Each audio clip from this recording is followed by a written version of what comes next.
you all love this content, follow, like, share, follow Courageous Conversations with Dr. RG. We're having amazing conversations. We've got this beautiful woman here, Stormy, breakdancing Stormy. We have many more conversations, and the conversations get deep. We laugh, we cry, we engage.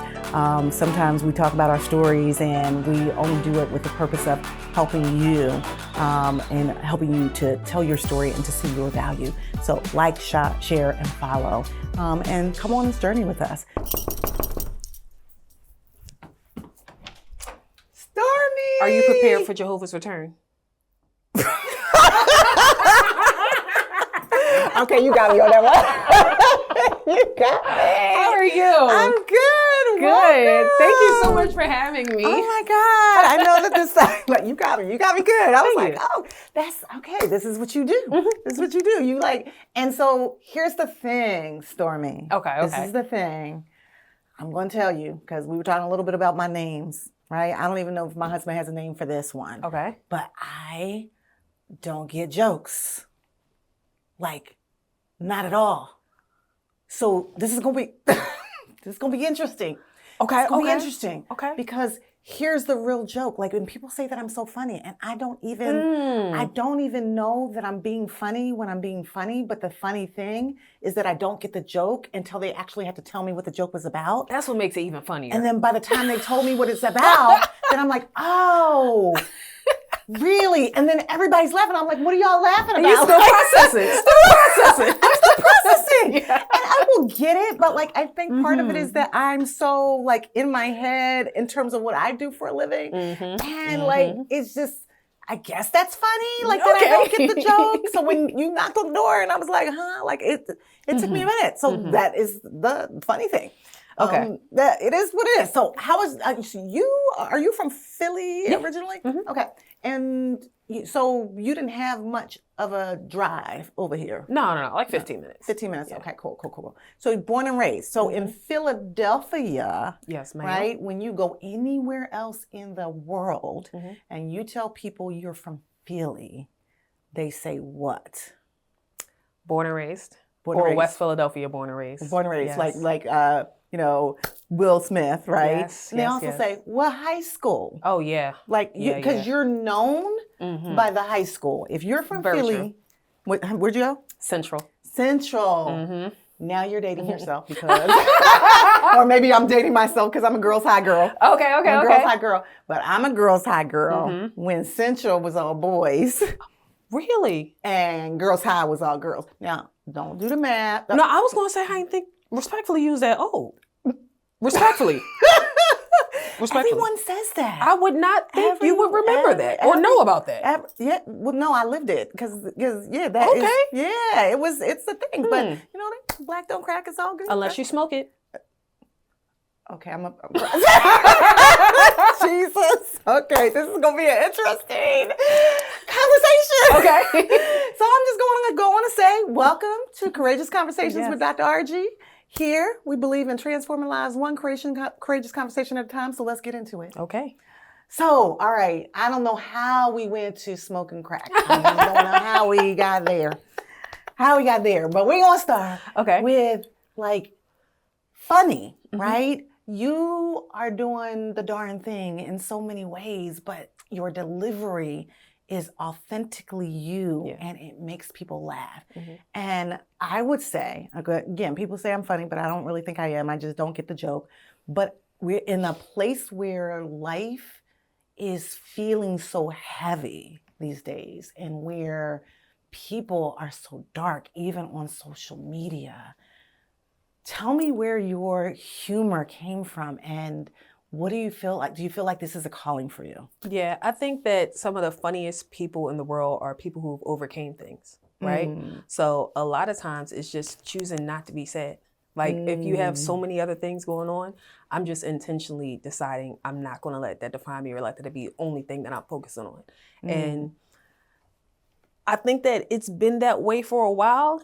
And in my mind, I always tell myself, like, one day I'm going to grow up. One day I'm just going to wake up and be like, I'm serious. I'm a grown up now. I'm a big grown. I am. A whole grown up. Yes. But for now? Not today, though. Not today. Mm-mm. Okay. Mm-mm. All right. I hear you. Like, so, when you were a kid, were you like what they call the class clown? Were you like always making folks laugh? Were you getting in trouble a lot? Or were you like, you look like you could have been like the teacher's pet a bit. Oh, yeah. Like, but I don't know how you go from teacher's pet to like being, really funny and humorous and like making the world laugh. How do you do it? It's weird because I've always been an intellectual. So unfortunately, that kind of just comes along with the teacher's pet because I'm going to raise my hand. I know the answer, right? Mm-hmm. So that just falls in line with teacher's pet. And, my parents and grandparents were connoisseurs with the belt, so I was very well behaved. Oh, so it's like that and intelligent. Right. You got no choice but to be the teacher's pet. Like, but I've always just wanted to find the humor in things and focus on other things at the same time. A part of being an intellectual is you like things that are, of the nerd type. So growing up, I really wanted to be the Pink Power Ranger. So people thought that was pretty funny, and then me just focusing on that, it just carried on. So Pink Power Ranger, that's really interesting because, okay, this take me down a different path, but like if I go back to my childhood, like, and I want to hear some of like your favorite, but like if I can remember sitting in front of the TV and my favorite shows on Saturday morning were Superwoman. No. Was it Superwoman? Wonder Woman? Wonder Woman. Okay. Wonder Woman and Almighty Isis. I don't even know what that is. That's because you're young. That's because you're like 20 years younger or whatever it is younger than me. I'm going to add that to the list of things I'm going to Google when I get out of here. Google it. Wonder Woman and Almighty Isis. So these were the images of these powerful women. So when you say you want to be a Pink Power Ranger, like for me, that was like, who are the women in cartoons that I see? Now, there were some other ones that I liked. Like, I was also an intellectual, and I was also a nerd, and I was also the teacher's pet. So we have a lot in common in that way. And so there were shows like, and you won't know this either, like The Land of the Lost. Google that too. It was very, very interesting where this family actually got lost. Almost like a Gilligan's Island, which you won't remember either. But I knew that one. Oh, you knew that one? Yeah. Okay. You sure? I think I'm thinking of Love Boat. No, oh my God. Okay. No. Love Boat has nothing to do with Gilligan's Island, but there was also Fantasy Island. That came about right around the time of Love Boat. Okay. But, in terms of like this Land of the Lost, this family got lost in this land. And it was like back in the like Stone Age era. So they had to like survive and they had to do all these things. Anyway, it was fascinating for me to think about how are they going to survive. Yeah. So I was very much intellectual. But here's the thing. When you're in your head a lot, it can be a pretty lonely place to be. And so I wonder, like, when we think about friendships, like I'm going to take a hard left, and how we connect with other children, because humans are our lifeline. We're wired to be relational. And yet so many children these days are having a difficult time. And part of that, I think, is because of the lack of connection, because they are forced in, I think, this falsehood that they have thousands of friends out there in the universe, when in actuality, they're not really learning how to connect with human beings.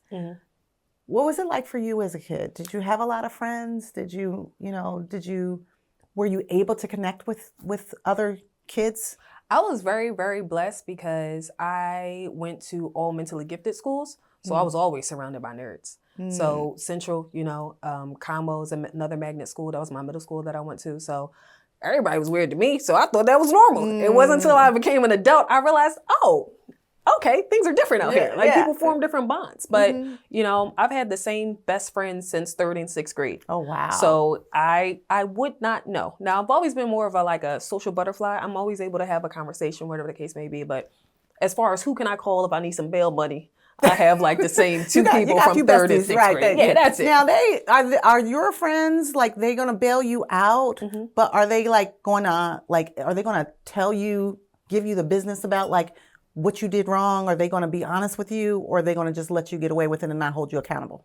Well, I have a good and a bad shoulder as far as my best friends. I have the one who's going to tell me like, hey girl, you wilding right now. Then I have the other one is like, what time you want to leave? So it's like, I have both, the best of both worlds. Okay, that sounds good. So did you always know that you were going to expand in this way with humor as a platform for helping people, literally, I should say helping people heal, but it's also helping people cope, right, with what's going on out here? Because if we've never needed it, we need it now. We need the opportunity to just laugh and be free and heal through humor.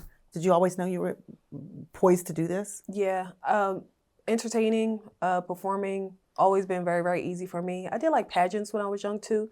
So I think pageants get a bad rap, but I think they are actually really good for boosting young women's confidence if it's done the right way. If it's not like an overbearing pageant mom like with them, but if it's just, getting in front of people and being able to express yourself and articulate and just having a confidence to talk in front of people, I definitely think pageants did that for me. And it really laid the foundation for being able to, provide a safe space for people to be themselves. So yeah, I would say yes. That's pretty cool. So I want to take this to another level in terms of dating. So as a relationship therapist, I work with all kinds of people, and I work with them around having long-term relationships or short-term relationships. I work with people who are in the process sometimes of a divorce. Sometimes they've been in toxic relationships. They're trying to get out. There's a lot going on in terms of the work. I hear, it's been a while because I'm married for the last 11 years and been with my husband for 14. So I hear the dating scene is pretty bad out there. So what has been like for you, and have you learned anything about yourself in the process? Ooh, girl, how much time you got? I got a couch upstairs. Okay, Dylan, come bring the couch down. All right. I have heard a lot of poor things. I will say my experiences have been interesting. And I don't know if it's because of my outlook on life or the way I present myself, but I think it all has been very funny. Like, for a long period of time, I don't even think God was trying to send me a husband. He just was sending me content. Okay, he was sending you content. Listen, you're like, here you go. You want to be on a screen? Yes, that was it. Just like funny story after funny story after funny story. I do think that the main thing the dating scene is missing right now is accountability. Because a lot of times you'll hear people say how bad someone treated them or all the horrible situations they ended up in, but it's not enough of, here's what I could have done differently, or here's where I'm going to take from this so I know not to do it next time. And I really want us to start having those conversations instead of, oh, the dating pool has pee in it. Oh, the dating pool has poop in it. It's like, yeah, but why you keep going to that pool? You know they got other pools, right? Like you keep going to the community pool that just let everybody, baby, go to the pool at the gated community. The one you need a wristband to get into. That's what we need to start telling people. And I think if we start implementing those things, we'll stop getting all these bad stories about what's going on. Well, I hope that that's true, right? Because I think overall we do have an accountability problem on a lot of fronts. I think we lie to ourselves. I think we lie to each other. I think we lie about all kinds of things. We do find ourselves getting in the same relationship. The person just has a different name. And, none of us are exonerated from that. And I don't think that's even a problem if we find ourselves in that situation once or twice. I think the problem is if you never learn from those experiences, you never hold yourself accountable for the part you play. And then you keep jumping into that same pitfall or pit hole, and then blaming everybody else. That's the problem. And also just jumping into it. You're not giving yourself time to heal. You're not giving yourself time to grieve, because every time you get out of a situation, you have to grieve that situation. I'm not saying you got to boo-hoo cry, but sometimes you got to sit on somebody's couch and talk. Sometimes you got to journal. Sometimes you got to work it out. And I'm a very big fan of, write that person a letter. You don't have to give it to them. Write them a letter. Burn it if you need to. But you got to get those feelings and those emotions out, because when you don't, they end up coming out sideways. And that's how we get into alcoholism. That's how we get into hypersexuality. That's how we get into all these different things. And it's like, baby girl, you got to work on you. Baby boy, you got to work on you. Like, make sure you're good first before you start going out to the world and affecting other people. Yes. People aren't giving themselves that time and that space to what I call have a love affair with themselves. Ooh, that part. That's a good one. Trying to skip that one. Oh, I got it. I mean, really, like, fall in love with you. Look in the mirror and say, I love you. I like you. You are powerful. You are amazing. You are wonderful. You are valued. You are worthy. All those things. And then be about the business of dating you, right? Because if you want somebody else to treat you well, nobody should treat you better than you treat yourself. Come on. Right? Come on. And then if you're actually doing that work, then you will know the difference when somebody comes to your door and they're bringing beneath standard values and not able to bring what you deserve. Yes. That's the goal, yes. Right? Does that mean that you might be with yourself? And also say, this is not being by yourself. Because a lot of people are fearful about being lonely. You're with yourself. And if you think you're pretty cool, then you would want to hang out with you. Yes. Right? Yes. And you would want to take yourself to places and spaces that you believe are worthy of you having a good experience. Yes? One of my favorite quotes is actually from RuPaul. Hold on, hear me out. Okay. Hear me out. RuPaul says, if you can't love yourself, how in the heck you going to love somebody else? Yes, and I think that's a lot of what is going on. Like, you don't even know how you want to be treated, but you expect somebody to treat you the way you want to be treated. That don't make sense to me. Yeah. It don't make sense at all. Yeah. So when, there's a podcast that I watch quite frequently. I used to watch quite a bit, called My Dear Wifey. And it, in the very beginning, was, the host of the podcast was looking for a wife. Yeah. Now he's married now. But I think that can be a little bit of a foundation for many of us who are looking for something a little bit different than we've had in the past. Hopefully we've learned from that.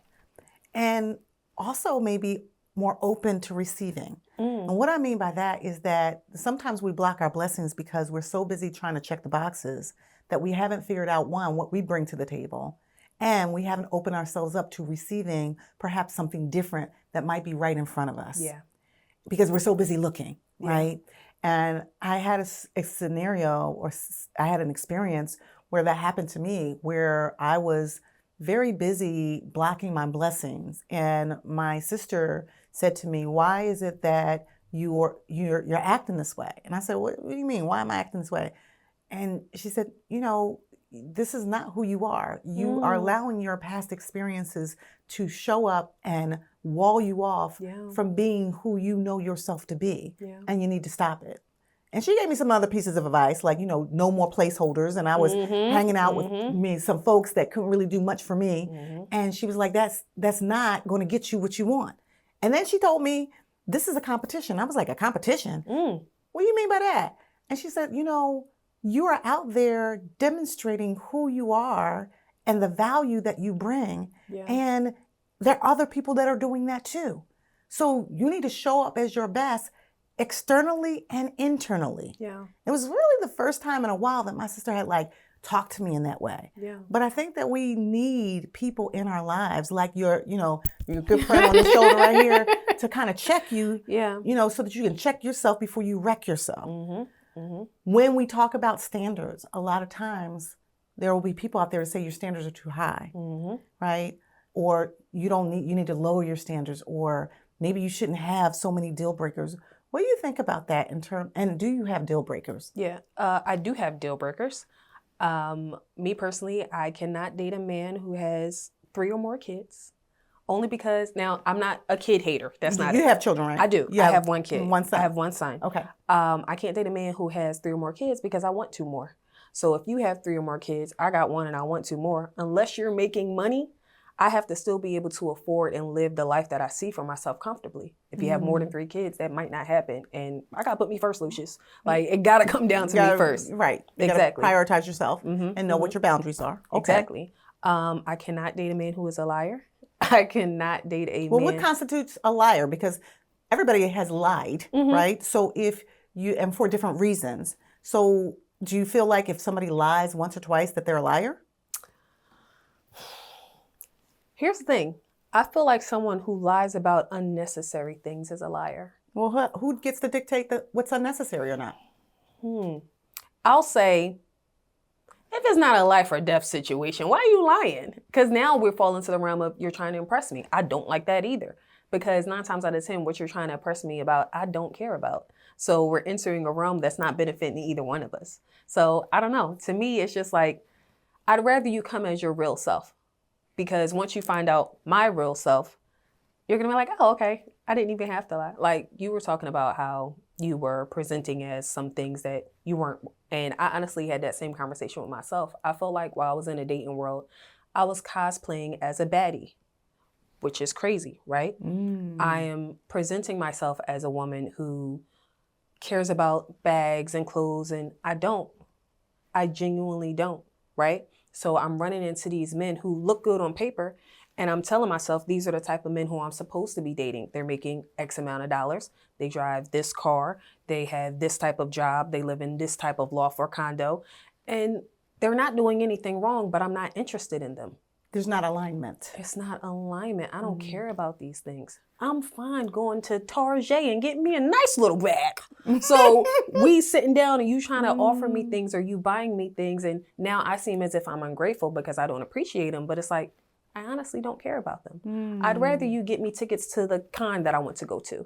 I'd rather you buy me filament for my 3D printer for my cosplays that I'm making. I'd rather you buy me a new saber. Some of them lightsabers are expensive. I'd rather you do things like that I'm actually interested in. So I feel like once I stopped cosplaying as a baddie, I had a way smoother time dating. Way smoother time dating.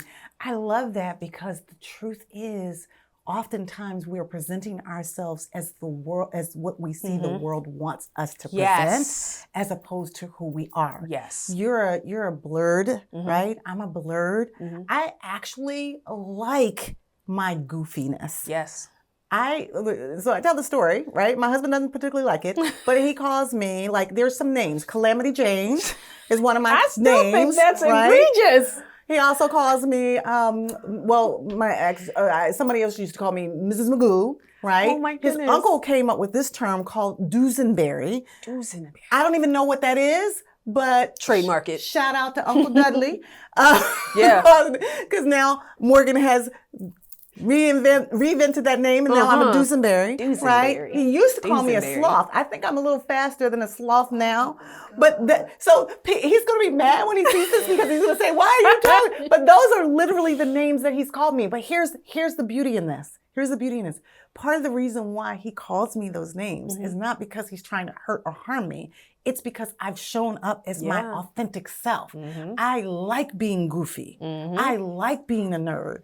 I like sometimes that I sometimes stumble and I could, I'm a little clumsy, if you will, because I spend a lot of my time every day keeping it together and doing therapy and dealing with these stuff. So when we go on our date night and trust, Friday is date night. We will be going on date night. Okay. We're going to laugh. We're going to have a good time. You're going to be like, you're really Calamity Jane. And I'll be like, whatever, dude. Right. And isn't that okay? Because if I presented as someone else, right? And then he thought I was that person. And then we got down the road in the relationship. Yes. And then I showed up as my true self. Yes. Then that would have been a disconnect. Yes. And that would not have been an alignment. Yes. What I appreciate is that in our relationship, he presented who he really is and was authentic, and I did too. And then we made a decision. This feels like alignment. Yeah. We are not perfect humans, but we're perfect for each other. Yeah. And so I feel like more of that is necessary in the world, right? Yeah. So people can make a real decision rather than a fake decision on Facebook or places and spaces that are not aligned with who we really are. Yeah. Yeah, alignment is so important, and not just on presenting yourself, but also about what's important to you and what your values are. Like, I think a lot of times people don't have those tough conversations in the beginning, and then now you're 2 years down the line and you can't understand why nobody's cheating, but neither one of you are happy in a relationship. Right. It's because y'all didn't have those conversations that y'all needed to in the beginning. Like, y'all don't have the same views on marriage or household responsibilities or financials. Like, you really got to show up as your true person and be okay with saying, hey, if you're not the one for me, then that's fine. Yeah. That's fine. Or if I'm not the one for you, then that's fine too. That doesn't mean anything's wrong with you or me. That doesn't make me a bad person. The universe brought us together for a season, not a lifetime. It's time to move on. Let's take what we learned from these experiences. Let's use them as leverage for the next relationship or the next experience and keep it moving. Yes. All in love. Yes. Every breakup does not have to end with somebody being a villain. You can end amicably. Yeah. You can just say, hey, things didn't work out, and that's okay. Because technically, that person might not have been sent to you to be your person. They might have been sent to you to be your real estate agent. They might have been sent to you to be, your investment or your, something like that. So it's important not to feel like people can only have one particular reason to be in your life. I like that.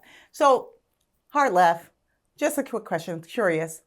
Are you better at taking compliments or criticism? Criticism for sure. I'm still working on taking compliments. Honestly, that's something that I really struggle with because it goes in one ear and out the other because I am my biggest critic. Like, I am so hard on myself. Where did you get that from? Where did that come from? Perfectionism. Just growing up trying to be perfect. That is absolutely where it comes from. So I still have to take time and say, I received that. I am still working on something like that. Do you have siblings? I have one. You have one sibling. And so older, younger? Younger, 4 years younger. I have a little brother. So you're the oldest girl in the room. Okay. That kind of makes sense in terms of the perfectionistic, and then just being a blurred and, being an intellectual, if you will, all those things. So when you think about Stormy, and I want to go back. Stormy, where's that name come from? That was my breakdance name. Your breakdance. So, OMG.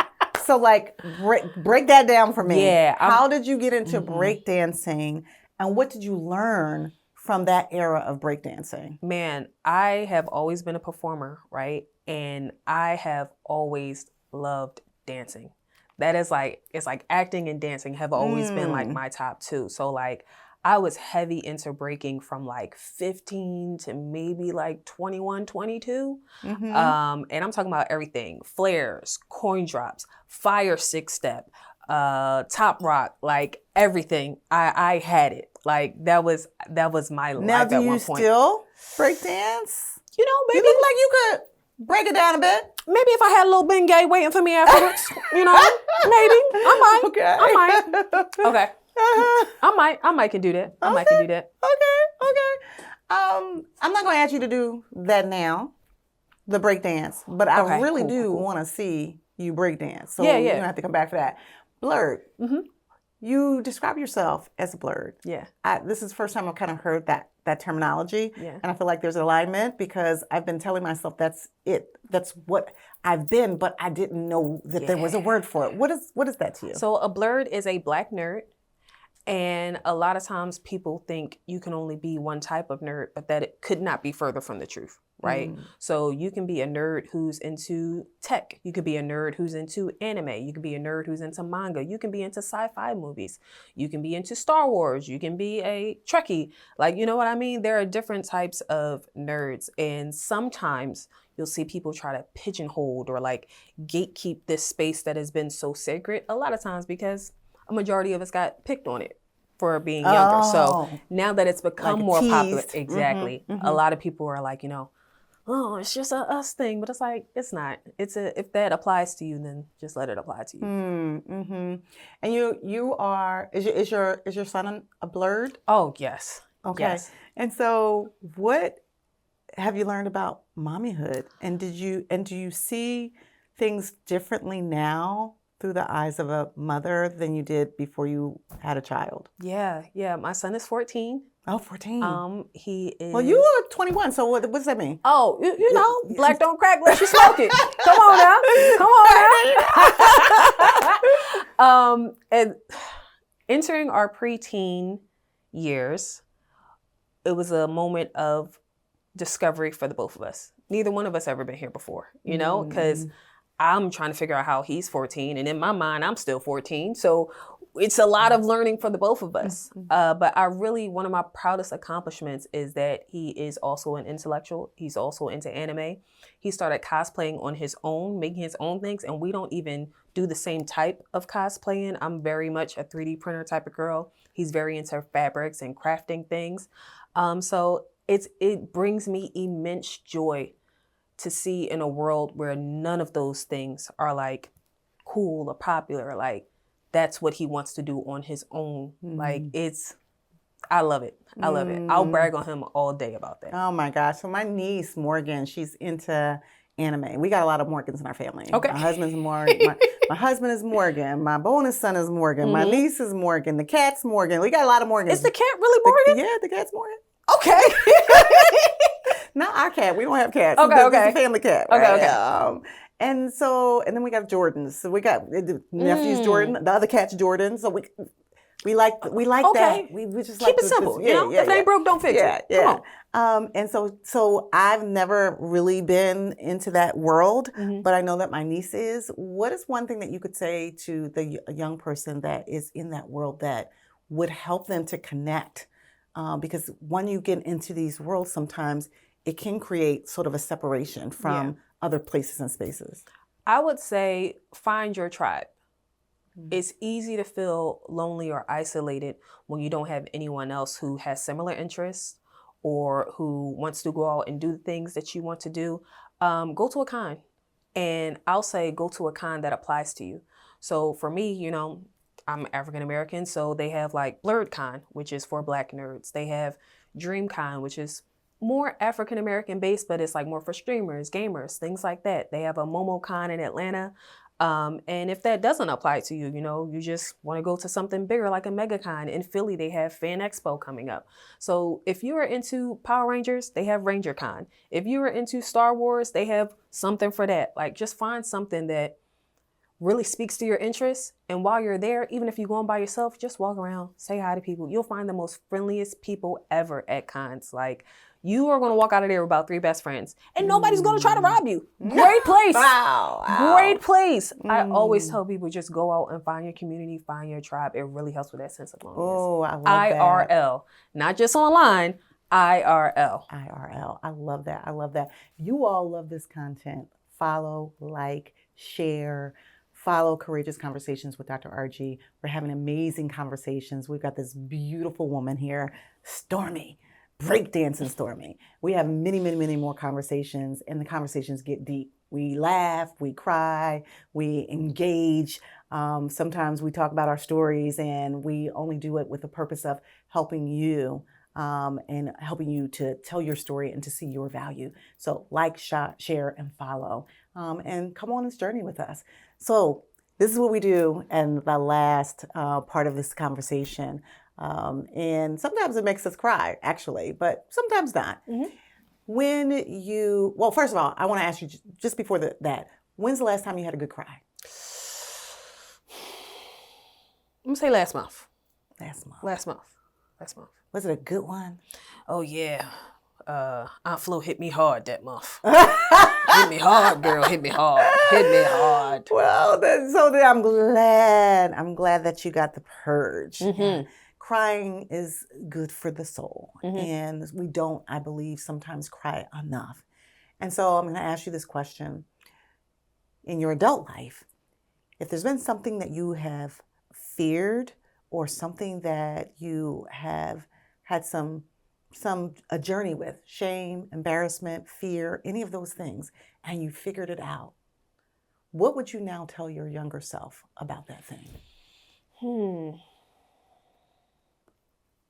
I'll tell my younger self that everything you're going through right now is for a reason, right? So, small backstory. My mom passed away when I was 14. So sorry. Thank you.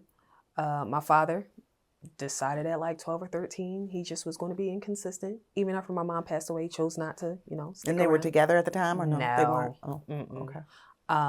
After that, I went to live with my grandparents, and there was a 60-year age gap between us.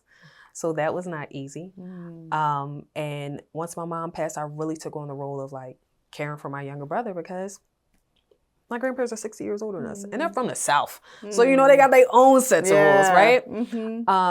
And I just felt like for a long period of time, it was just heartbreak, tragedy, tough times, turmoil. And it was like the only thing I really could do would be just to laugh and get through it and keep putting myself out there. And for a while, it really felt like, I know God gives his hardest battles to his stronger soldiers, but take me off the list. Take me off the list, big dog. I am tired. I am tired. And I think once I really started going back to church and really rediscovering myself and finding out what I really liked and who I really was and not worrying about taking care of other people, it really all fell in line and started to make sense. So I really would just tell my younger self, every hard thing you're going through right now is going to make you a phenomenal person. It's going to carry you so far. It's going to help you get through so many things and be a beacon of light for other people. So just keep chugging along, girlfriend. It's going to all work out. Oh, I love that story. Thank you. And not because of the heartache, but that is part of our journey. We're going to go through those storms. I love it because you used it as a way to come out of the darkness into the light and then use that humor to help other folks. Yeah. You are a beautiful spirit. Thank you. Thank you. Thank you. This is the first time I've met you, but I guarantee you it won't be the last. I hope not. I hope not. And hopefully we're going to be doing more of these courageous conversations all over the city. So hopefully we'll find a time and you'll come back on the show and we'll do some more work and then, because we're doing this do the work tour as well, right? So we're going to be doing some work. We're going to be having some courageous conversations, and I hope that you'll join us.